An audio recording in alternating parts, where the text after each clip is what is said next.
আসানসোলের এথোড়া ব্রিজের সার্ভিস রোডে ধস, ঘটনাস্থলে জাতীয় সড়ক কর্তৃপক্ষ। ধসের জেরে আতঙ্কিত সাধারণ মানুষ। ধসের জেরে আতঙ্কিত হয়ে পড়েছেন সাধারণ মানুষ। সার্ভিস রোডে ধস। সরাসরি ঘটনাস্থল থেকে রয়েছে আমাদের প্রতিনিধি উৎপল পাতর। উৎপল, কি কারণে এই ধস হলো, কি জানতে পারা যাচ্ছে?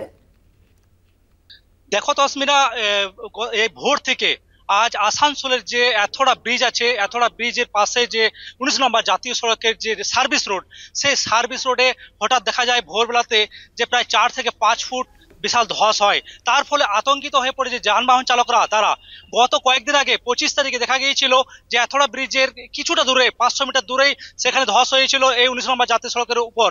তার কয়েকদিন আগে হয়েছিল চন্দ্রচূড় মন্দিরের সামনে 19 নম্বর জাতীয় সড়কে আবার ধস। সেই নিয়ে আতঙ্কিত যানবাহন চালকরা। কি কারণে হচ্ছে সেই নিয়ে আমার সামনে রয়েছে যে সড়ক কর্তৃপক্ষের যে আধিকারিক, তার কাছ থেকে জেনে নেবো যে কি কারণে এতবার এই যে ধস হচ্ছে। এটা একটা পিএইচির পাইপ লাইন গেছে, ঠিক আছে। এই জায়গাগুলো মানে নিচে দিয়ে পাইপ লাইনটা গেছে, যার ফলে হচ্ছে এটা।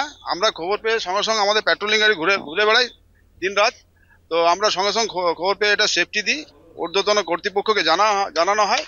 আমরা সঙ্গে সঙ্গে এগুলো রিপেয়ার করার ব্যবস্থা করি। ওই পাইপ লাইনের জন্য হচ্ছে, জলের পিএইচির পাইপ লাইন, তাদেরকেও খবর দেওয়া হয়েছে, তারাও আসছে। আমরা সেফটি দিয়ে দিয়েছি। এখন আপাতত আমরা এখানে আছি।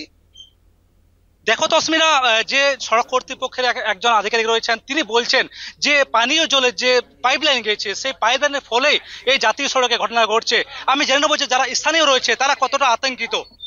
এই রাস্তা দিয়ে আপনার যে বারবার ধস হচ্ছে, কতটা আতঙ্কিত?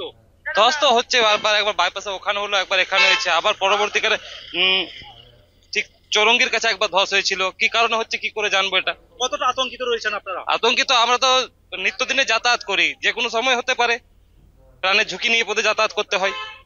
দেখো তসমিনা, যে যারা যানবাহন চালক রয়েছেন তারা জানাচ্ছেন যে এই যে দিনের মানে ঝুঁকি নিয়ে তারা পারাপার করছেন, কি কারণে হচ্ছে তারা বুঝতে পারছেন না। কিন্তু যে সড়ক কর্তৃপক্ষ তারা জানাচ্ছেন যে পানীয় জলের যে পাইপ লাইন গিয়েছে, সেই পাইপ লাইনের ফলে আর অত্যাধিক বৃষ্টি, তার ফলে এই ঘটনা ঘটছে। এবং আমি ক্যামেরা পার্সনকে দেখাবো যে কি হবে এত বড় গর্ত হয়েছে, লোক ভিড় জমিয়েছেন। যে কেন ধস, এটা যদি রাতের বেলায় হয় বা যদি গাড়ি এর মধ্যে পড়ে যায় তাহলে কি দুর্ঘটনা ঘটবে সেটাও আন্দাজ করতে পারছেন না যে সড়ক কর্তৃপক্ষ তারা রয়েছেন। এবং এখানটায় যে কয়েকদিন আগে দেখা গিয়েছিল যে এথোড়া ব্রিজের সংলগ্ন 19 নম্বর জাতীয় সড়কে যে ধস হয়েছিল, সেখানটা জেসিবি মেশিনের সাহায্যে কেটে আবার পুনরায় তা ভরাট করা হয়েছিল। এই জায়গাটাও সেই ভরাট করা হবে। ঘটনাস্থলে তারা পৌঁছেছে এবং পুলিশও ইতিমধ্যে আসতে শুরু করেছে এবং গার্ডওয়াল দিয়ে ব্যারিকেড করা হয়েছে যাতে কোনো দুর্ঘটনা না ঘটে। তসমিনা, এখনো পর্যন্ত। ধন্যবাদ তোমাকে উৎপল। আর একবার জানিয়ে রাখবো, আসানসোলের এথোড়া ব্রিজের সার্ভিস রোডে ধস, ঘটনাস্থলে জাতীয় সড়ক কর্তৃপক্ষ।